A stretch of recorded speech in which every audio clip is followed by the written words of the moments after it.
Think back to when your kid was 7 years old. You'd pull into the driveway after a long day, and before you even turned off the engine, they were already at the door. Backpack still on. Shoes untied. Bursting to tell you about the substitute teacher who fell off her chair, or the butterfly they found at recess. You were their favorite person on the planet. Now, you sit across from them at dinner and it feels like sharing a meal with a stranger. You ask a question. You get a shrug. You try again. You get a one-word answer that somehow still manages to say absolutely nothing. They didn't run away. They didn't slam a door and disappear. They just quietly stopped letting you in. And the terrifying part is, you never saw it coming. Here's what nobody tells parents. Teenagers don't pull away because they hate you. They pull away because somewhere along the way, the connection started to feel unsafe. Not dangerous. Just not worth the risk. In this video, I'm going to walk you through 6 invisible patterns that silently drain trust between parents and teens. Patterns so normal, so everyday, that most parents never even notice them. If you recognize yourself in even one of these, don't panic. Awareness is always the first step back. Let's get into it. Picture this. Your 16-year-old comes home from school, drops onto the couch, and stares at the ceiling. You notice something's off. So you sit down next to them and ask what's wrong. After a long silence, they finally say, "I think my best friend is replacing me. She's been hanging out with this new girl every day and she barely even texts me back anymore." You feel for them. Of course you do. So you do what every caring parent does. You fix it. Oh, friendships change all the time. You just need to put yourself out there more. Join a club. Make new friends. Honestly, focus on your grades. That's what matters long term. You meant every word of it. You weren't wrong, either. But your teenager? They just shut down completely. Here's why. When a teen is hurting, their brain isn't looking for a solution. It's looking for proof that their pain is real. That it matters. That they matter. When you jump straight into fix-it mode, what they actually hear is, "Your feelings are a problem I need to solve." And once they believe that's how you see them, they stop bringing you problems. Not because they're ungrateful. Because they've learned that opening up leads to feeling more alone, not less. The shift is simple but powerful. Next time, try this instead. Just sit with it. That sounds really painful. Feeling replaced by someone you trust, that's one of the worst feelings. That's it. No advice. No silver lining. Just acknowledgement. When your teenager feels genuinely heard, something quietly shifts. The walls come down on their own. And more often than not, they'll eventually look at you and say, "So what do you think I should do?" That's the moment your advice becomes something they actually want. Your teen broke something. Forgot something important. Made a mistake they knew you wouldn't like. Now they're standing in front of you, doing the math in their head. If I tell the truth, what happens? If the answer to that question, based on past experience, is a lecture that lasts 45 minutes, or immediate consequences without any conversation, or a reaction that makes them feel stupid and irresponsible, they'll lie. Not because they're bad kids. Because they're smart ones. They've simply learned that honesty in this house carries a heavy price tag. And over time, they stop paying it. What's dangerous isn't the individual lie. It's the habit.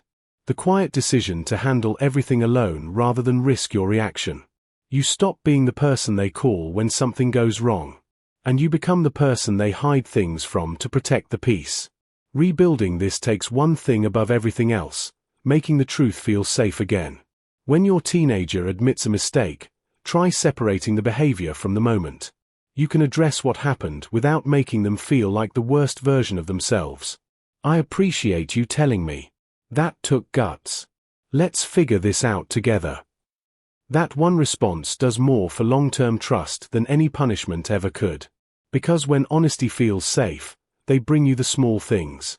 And when they bring you the small things, they'll bring you the big ones too. Your kid tells you they're stressed. Overwhelmed. That school feels like too much right now. And you say, with total sincerity, "You'll be fine." I went through the same thing. Everyone does. You're stronger than you think. Sounds supportive, right? To a teenager, it sounds like, what you're going through isn't that serious. Here's the reality of what today's teens are navigating. There is no clocking out. No walking home from school and leaving the drama behind. Their social world follows them everywhere, into their bedroom, under their blanket, at 2 in the morning. Every photo, every group chat, every story they weren't included in is delivered directly to their hand. The pressure is relentless. And it's invisible to most adults.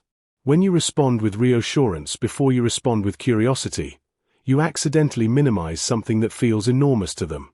They don't need you to fix their stress. They need you to acknowledge that it's real. Try asking instead of telling. What does the pressure actually feel like right now? Walk me through it. That question alone signals something powerful, that you're interested in their world, not just eager to move past the uncomfortable parts of it.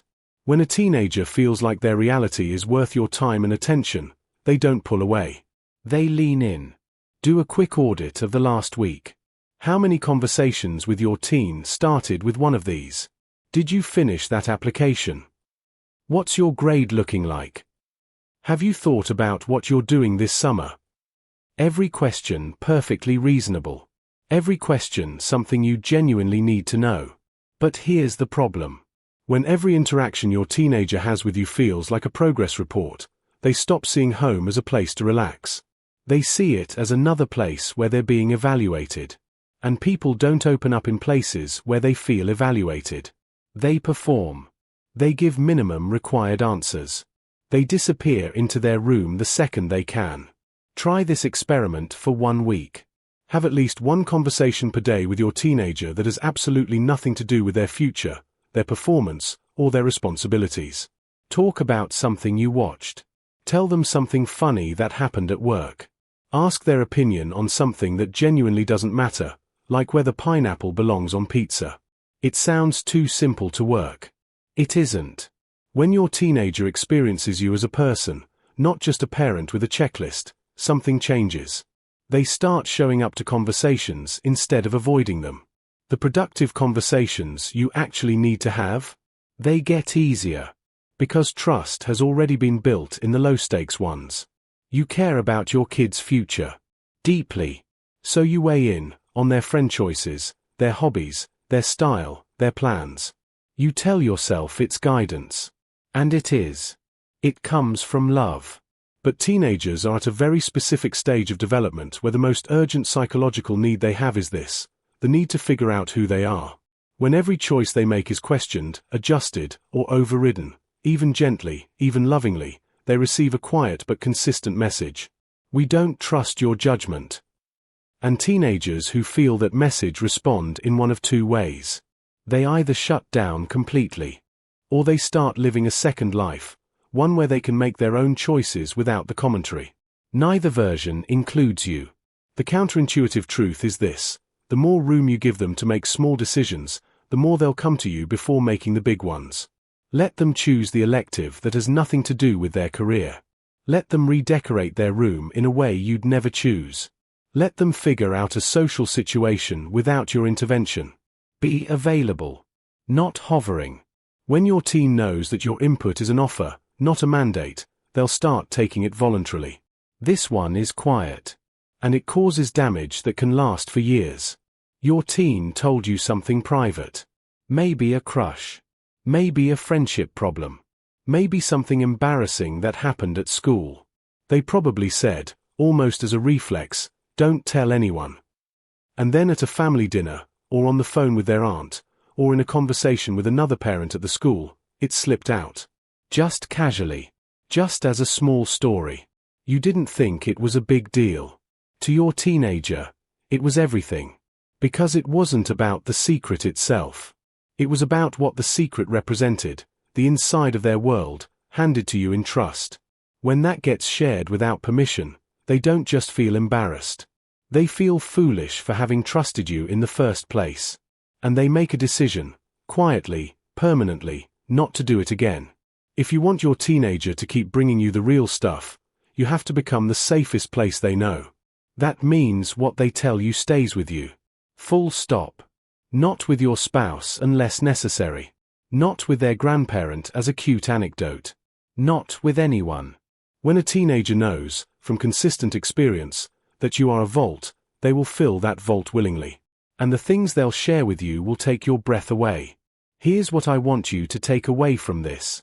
Teenagers don't go silent to punish their parents. They go silent because silence feels safer than the alternative. Every single sign we talked about today, the rushed advice, the heavy reactions, the minimizing, the interrogating, the controlling, the leaking, none of it comes from bad parenting. It comes from love that hasn't learned the right language yet. And language can always be learned. You don't have to be the perfect parent.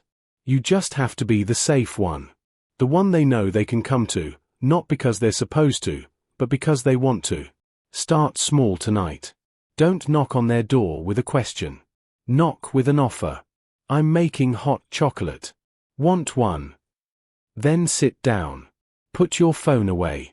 And just be there. That's the beginning. And sometimes, that's enough.